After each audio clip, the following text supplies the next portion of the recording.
इस वक्त सीधे हमारे साथ जुड़ रहे हैं मध्य प्रदेश के मुख्यमंत्री शिवराज सिंह चौहान। अल सुबह उनकी दिनचर्या शुरू होती है और कोरोना के खिलाफ लड़ाई में बहुत महत्वपूर्ण भूमिका मध्य प्रदेश और उसके नेतृत्वकर्ता शिवराज सिंह चौहान की रही है। और इसमें काफ़ी लंबा समय तो उनको जब तक कैबिनेट के उन्होंने 5 सदस्य उनके साथ नहीं जुड़े थे, ये लड़ाई वो लड़ते रहे। हालांकि ये कलेक्टिव रिस्पॉन्सिबिलिटी है, लेकिन शिवराज जी जिस तरह से परिश्रम की पराकाष्ठा जो भारतीय जनता पार्टी का शब्द है उसको चरितार्थ करते हुए आगे बढ़ते हैं। खुद हमारे साथ जुड़ रहे हैं। बहुत मसरूफियत है, बहुत व्यस्तता है उनकी, ज़्यादा वक्त हम उनका नहीं लेंगे। बहुत स्वागत करता हूं शिवराज जी आपका बंसल न्यूज़ पर, और बहुत महत्वपूर्ण तरीके से आप आगे बढ़े हैं अब तक, और मध्य प्रदेश को महफूज रखने के लिए, सुरक्षित रखने के लिए काफ़ी प्रयास आपने किए हैं। पहला मेरा प्रश्न यही है कि लॉकडाउन का स्वरूप हम सब की जिज्ञासा है। प्रधानमंत्री ने कहा है नए रंग रूप में होगा, आपकी चर्चा प्रधानमंत्री से होती रहती है। 17 मई के बाद मध्य प्रदेश में लॉकडाउन का स्वरूप क्या होगा सर? देखिए शरद जी, हमको कोरोना के साथ जीना सीखना पड़ेगा। डरने की अब कोई जरूरत नहीं है, व्यवस्थाएं पर्याप्त है अपने पास जी। ये बात सच है कि पॉजिटिव प्रकरण आ रहा है, लेकिन ये भी सच है कि पेशेंट पॉजिटिव ठीक होकर अपने घर भी जा रहे हैं। तो अब इससे डरने की जरूरत नहीं है। बाहर से भी जो हमारे प्रवासी मजदूर भाई बहन आ रहे हैं उनके कारण भी कुछ नंबर बढ़ सकता है। हम लगातार इसको निर्मूल करने में जुटे हुए हैं, लेकिन सारी दुनिया ये मानती है कि एकदम ये समाप्त नहीं होगा। तो हमको कोरोना के खिलाफ लड़ाई भी लड़नी पड़ेगी, इसको खत्म भी करना है, लेकिन इसके साथ साथ आर्थिक गतिविधियां शुरू करके लोगों की जिंदगी को भी आसान बनाना है। और इसलिए हमारी अप्रोच 2 स्तरों की होगी।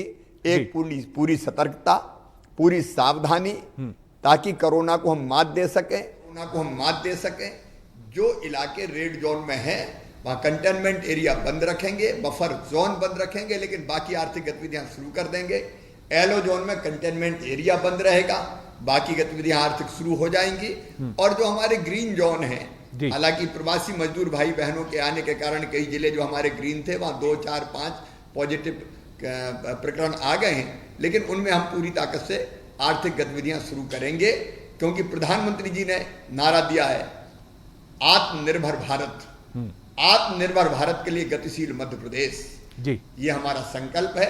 और इसलिए कोरोना से जंग जारी रहेगी, सावधानी पूरी रहेगी, लेकिन उसके साथ साथ हम आर्थिक गतिविधियां व्यापक पैमाने पर शुरू करेंगे। लोगों की रोजी रोटी, रोजगार और रोजमर्रा की जिंदगी पटरी पे आए, इस बात के भी हम प्रयास करेंगे, लेकिन पूरी सावधानी के साथ, क्योंकि लॉकडाउन तो रहेगा जी।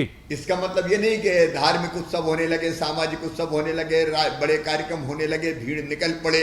अगर वैसा किया तो बहुत बड़ी गलती होगी और हम बहुत बड़े संकट को निमंत्रण देंगे, वो नहीं होने देंगे हम। और इसलिए व्यापक विचार विमर्श हम कर रहे हैं प्रदेश की जनता के साथ भी, हम सभी जनप्रतिनिधियों के साथ, हम हमारे मीडिया जगत के भी प्रमुख लोगों से चर्चा और बातचीत कर रहे हैं, सभी राजनेताओं से कर रहे हैं। मैंने पूर्व मुख्यमंत्री कमलनाथ जी से चर्चा भी की है, उमा जी से चर्चा कर रहा हूं, दिग्विजय सिंह जी से चर्चा करूंगा, बाकी पार्टियों से चर्चा करूंगा। भारतीय जनता पार्टी की टास्क फोर्स के साथ मेरी चर्चा हुई है, और क्राइसिस मैनेजमेंट ग्रुप अब लगातार हमारे मंत्री उनसे चर्चा कर रहे हैं, जिसमें जनप्रतिनिधि और जिले के प्रमुख लोग हैं। तो मिलकर हम सब तय करेंगे कि 17 तारीख के बाद लॉकडाउन का स्वरूप क्या होगा। ये बहुत ही लोकतांत्रिक स्वरूप लेकर आप आगे बढ़े हैं शिवराज जी, और इसकी सराहना भी हुई है। अपोजिशन से दिग्विजय सिंह जी से भी हमारी बात हुई थी, उन्होंने भी इसको अप्रिशिएट किया था कि ये जेस्चर बहुत अच्छा है कि आप सबसे सुझाव ले रहे हैं। लेबर रिफॉर्म्स की तरफ आपने काफ़ी महत्वपूर्ण कदम बढ़ाए, और इसके पीछे आपकी सोच मध्य प्रदेश में आर्थिक गतिविधियों को आगे बढ़ाने की रही है। प्राइम मिनिस्टर ने भी इसको अप्रिशिएट किया है। आगे आप और किस तरह देखते हैं ये आपने जो श्रमिक एक सुधार की तरफ बड़ा ही एक रिवोल्यूशनरी क्रांतिकारी कदम बढ़ाया है, इसको और आप आगे कैसे बढ़ाने के बारे में सोच रहे हैं?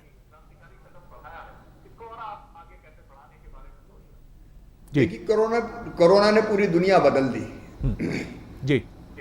प्रधानमंत्री जी ने भी कहा, और मैं भी ये मानता हूं जी, कि कोरोना के पहले की दुनिया और कोरोना के बाद की दुनिया जी, ये दोनों दुनिया बिल्कुल अलग होगी। आज भारत के पास असीमित अवसर है एक नया भारत गढ़ने के, खड़ा करने के जी, और विशेषकर रोजगार के नए अवसर सृजित करने के।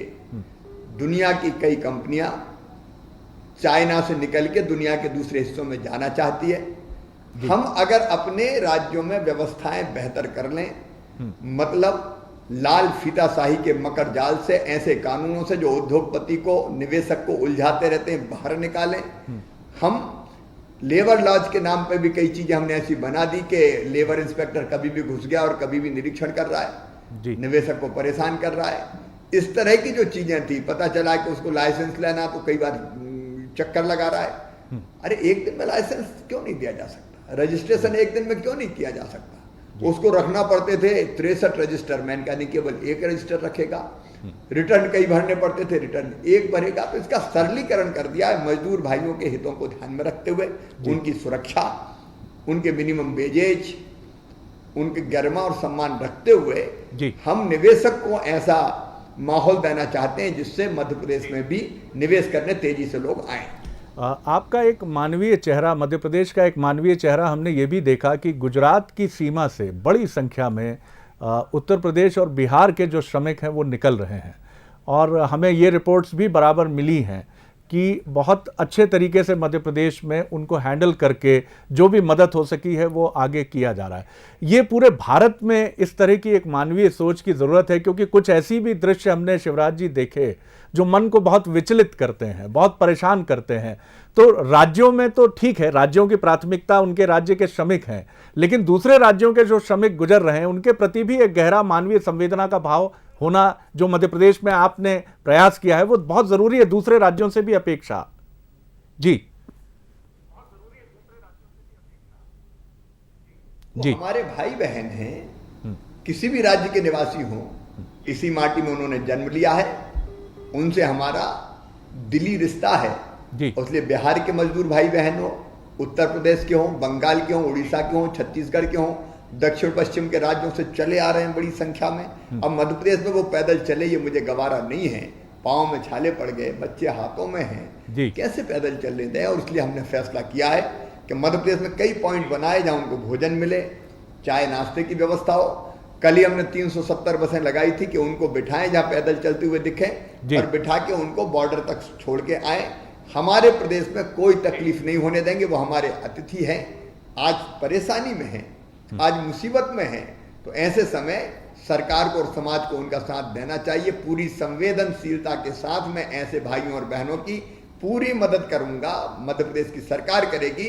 और मैं जनता से भी अपील करना चाहता हूं, वो कर भी रही है, समाज सेवी कर रहे हैं उनकी मदद, कि खुले हाथों से हम अपने इन भाइयों और बहनों को भोजन कराएं, जहाँ विश्राम की जरूरत हो विश्राम दें। सरकार ने बसें लगाई है, उन बसों से भी हम उनको बॉर्डर तक छोड़कर आएं, और जरूरत पड़े अगर किसी को रास्ते में मिल जाते हैं तो अगली डेस्टिनेशन तक वो अपनी गाड़ियों से और जो भी साधनों से छोड़ें, वो हमारे अपने हैं। बिल्कुल, और मैं आपकी इस अपील को पूरे मध्य प्रदेश और बाकी छत्तीसगढ़ और जहाँ जहाँ भी इस चैनल को लोग देख रहे हैं, बंसल न्यूज़ को, मैं कहूँगा कि मुख्यमंत्री की मानवीय संवेदना से भरी इस अपील को आगे बढ़ाइए। सरकार अपना काम कर रही है, लेकिन मानवीय संवेदना और समाज का भी दायित्व है।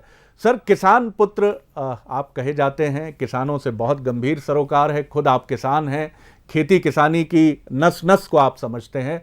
रबी उपार्जन का ये समय है, किसान चिंतित भी है। हालांकि मध्य प्रदेश ने गेहूं उपार्जन का रिकॉर्ड बनाने की तरफ भी कदम बढ़ाया है। किस तरह से आप इस कठिन समय में किसानों को आश्वस्त करते हैं कि आप हमारा पेट भरने वाले अन्नपूर्णा प्रतिनिधि हैं, आपके लिए कहीं कोई कोताही, कोई कमी नहीं होने देगी सरकार? जी,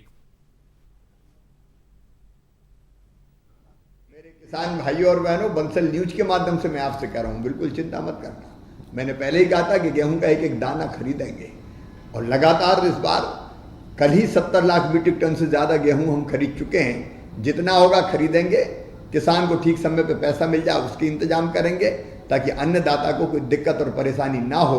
बाकी चीज़ें भी हमने खरीदने की व्यवस्था की, लेकिन एक व्यवस्था हम और कर रहे हैं जी, और वो व्यवस्था ये है कि अभी तक किसान या तो समर्थन मूल्य पे बेचता था या मंडी में बेचता था। मंडियाँ चलेंगी, मंडी बंद नहीं होंगी, लेकिन किसान अगर अपने अनाज को घर पे बेचना चाहता है और कोई व्यापारी से उसका सौदा पड़ता है, तो वो अपने घर पे भी अपने अनाज को बेच सकता है, फल सब्जी खेत पे भी बेच सकता है, घर पे भी बेच सकता है। अगर कोई प्राइवेट मंडी खोलना चाहे तो हम उनको भी अनुमति देंगे, प्राइवेट मंडी खोल के किसान को ठीक दाम दे, प्रतिस्पर्धा बढ़ने देना जी। जितनी ज्यादा मंडी खुलेगी प्रतिस्पर्धा बढ़ेगी, किसान को ठीक दाम मिलेगा। अगर कोई एक्सपोर्टर किसान से खरीदना चाहता है तो एक्सपोर्टर खरीद के एक्सपोर्ट कर दे, अगर कोई फूड प्रोसेसर खरीदना चाहता है तो वो उससे खरीद के अपनी फैक्ट्री में ले जाए और फूड प्रोसेसिंग के काम में लगे। तो किसान को हमने कई विकल्प दिए हैं। मंडियां यथावत चलेंगी, लेकिन मंडी में ठीक दाम मिले तो मंडी में बेचे, मंडी के बाहर ठीक दाम मिलता है तो मंडी के बाहर बेचे। इस प्रतिस्पर्धा से उसको ठीक दाम मिलेंगे और देश में कहीं भी बेचना चाहता है तो ई ट्रेडिंग की व्यवस्था भी हमने की है। ये बहुत महत्वपूर्ण आपकी पहल है। आखिरी 2 प्रश्न मैं आपसे कर रहा हूं, आपकी व्यस्तता को मैं समझ रहा हूं। मध्य प्रदेश और भोपाल के लिए जो कोरोना से गंभीर रूप से प्रभावित हैं, मुझे लगता है कि टेस्टिंग हमारी बढ़ी है, इस वजह से केसेस सामने आ रहे हैं, लेकिन रिकवरी रेट मध्य प्रदेश का बहुत ही आशावादी है। हमारे यहाँ सबसे महत्वपूर्ण बात है कि बहुत तेजी से पेशेंट ठीक हो रहे हैं, जो बहुत ही एक अच्छी कहीं ना कहीं चिकित्सकीय व्यवस्था की तरफ भी संकेत करता है। लेकिन भोपाल और इंदौर के लिए, क्योंकि आप भी बहुत चिंतित हैं इसको लेकर, आगे की रणनीति क्या है सर?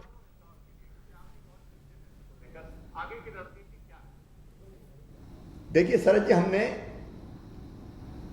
जो अपनी योजना बनाई जी, I square T square G, I square का मतलब है पहले आइडेंटिफिकेशन, कहां संक्रमण है उसको पहचानना जी, आइसोलेशन, दूसरा आई है मतलब उस इलाके को अलग थलग करना जी, कंटेनमेंट एरिया बनाना जी, और फिर टेस्टिंग करना, और टेस्टिंग में पॉजिटिव निकले तो ट्रीटमेंट करना।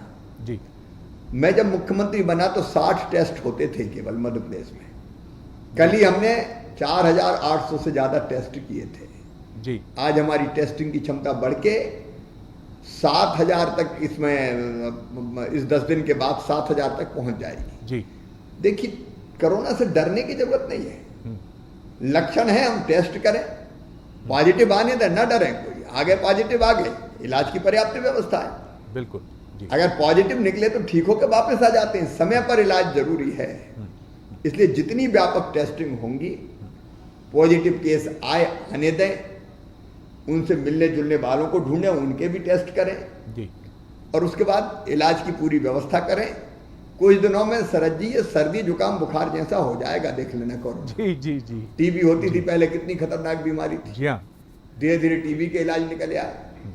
अभी वैक्सीन नहीं बनी, तब तक लड़ना पड़ेगा, सतर्क जरूर रहना पड़ेगा। 2 गज की दूरी, मास्क, जी थूकना नहीं है कहीं, साबुन से हाथ धोते रहना है, ये तो सब करना ही पड़ेगा हमको। जी जी जी। लेकिन इलाज की हम ऐसी व्यवस्था कर रहे हैं, आज हमारे पास मध्य प्रदेश में भोपाल इंदौर सहित 35,000 बेड अस्पतालों में है जी। और ऑक्युपाइड हमारे 1800 के आसपास है। पर्याप्त स्थान है हमारे पास। इसकी संख्या हम ले जाएंगे 83,000 तक। जी। भगवान ना करे ये बढ़े, लेकिन जैसे अनुमान कई तरह के लोग लगाते हैं तो उसकी पूरी व्यवस्था रखेंगे। और इसलिए सावधान रहें, डरें कोई ना, लड़ेंगे, खत्म भी करेंगे, और जब तक ये रहेगा इसके साथ जिएंगे और बाकी काम भी करेंगे। एक मनोचिकित्सक की तरह आपने ये बहुत हौसला बढ़ाने वाली बात की है शिवराज जी, और ये आपके व्यक्तित्व का पक्ष भी है कि आप काफ़ी आश्वस्त करते हैं और राजनीति में भी आप निगेटिव को पॉजिटिव करते हुए सकारात्मक भाव के साथ आगे बढ़ते रहे हैं। राज्यपाल से अभी आप मिले हैं, जो हमें सूचना है कि आपने उनसे भी सुझाव लिए हैं। आज आप 3 से 4 के बीच में वरिष्ठ पत्रकारों से भी चर्चा कर उनके सुझाव लेंगे। अपोजिशन के टॉप लीडर से आप बात कर रहे हैं। 5 आपके साथी आपके साथ जुड़ चुके हैं। सबकी जिज्ञासा ये भी है, आपका विशेषाधिकार है कैबिनेट, क्या हम माने कि दूसरे लॉकडाउन के मतलब जो फोर्थकमिंग 17 मई के बाद का लॉकडाउन है उसके पहले हो सकता है या उसके बाद, अगर आप कुछ संकेत करना चाहें तो? जी। नहीं, हम उसके बाद ही होगा जी, उसके बाद ही होगा जी जी। अभी हम लॉकडाउन की पूरी तैयारी कर रहे हैं। जो अगला स्वरूप होगा वो कैसा होगा उस पर विचार विमर्श कर रहे हैं। मीडिया के मित्रों से आज के बजाय मैं कल जुड़ रहा हूँ। अच्छा। ताकि मैं उनसे भी उनके सुझाव ले सकूं। थोड़ा सा समय में परिवर्तन हुआ है, लेकिन कल मैं उनसे भी बात करूंगा और सबसे चर्चा करके हम आगे का रोड मैप तय करेंगे मध्य प्रदेश का। और राज्यपाल जी से मैंने सुझाव मांगे कि लॉकडाउन के बारे में आपके क्या विचार है। मुख्य रूप से मैं इसलिए गया था, लेकिन इस लॉकडाउन के बाद जल्दी मंत्रिमंडल का विस्तार हम करेंगे ही। बहुत बहुत धन्यवाद इस बातचीत के लिए, और आपसे बात करना हमेशा एक सकारात्मक अनुभूति को जन्म इस मायने में देता है कि आप हमेशा ऑप्टिमिज्म, आशावाद की बात करते हैं, हमेशा उम्मीद की तरफ भविष्य में झांकते हैं। बहुत महत्वपूर्ण बात आपने कही है, कोरोना एक सर्दी जुकाम है, लेकिन लापरवाही मत करिए, लापरवाही बिल्कुल मत करिए, सारे निर्देशों का पालन करिए और लड़िए ना। और मुख्यमंत्री जी का वो संवाद मुझे हमेशा याद आता है, मैं हूं ना, हम हैं ना, हम आपके साथ खड़े हैं, आप अपनी सुरक्षा का ध्यान रखिए और लड़िए। किसानों के लिए वो खड़े हैं, किसानों के उपार्जन की बात हो, दूसरे राज्यों के किसानों के साथ वो मानवीय संवेदना के चेहरे के साथ मौजूद हैं। और उनका ये भी कहना है कि भोपाल इंदौर में टेस्टिंग 7,000 हम करने जा रहे हैं मध्य प्रदेश में, और यही वजह है कि संख्या कुछ बढ़ रही है। लेकिन उनका पूरा आत्मविश्वास है कि कोरोना के खिलाफ इस जंग में मध्य प्रदेश जीतेगा, देश जीतेगा और आखिरकार हम पूरी ताकत के साथ आगे बढ़ेंगे। तो मुख्यमंत्री जी से खास बातचीत की ये जो हमारी संवाद की प्रक्रिया थी, इसको हम यहीं विराम देते हैं। लेकिन आप बंसल न्यूज़ पर बने रहिए, खबरों का सिलसिला लगातार जारी है। मुझे इजाजत दीजिए, नमस्कार।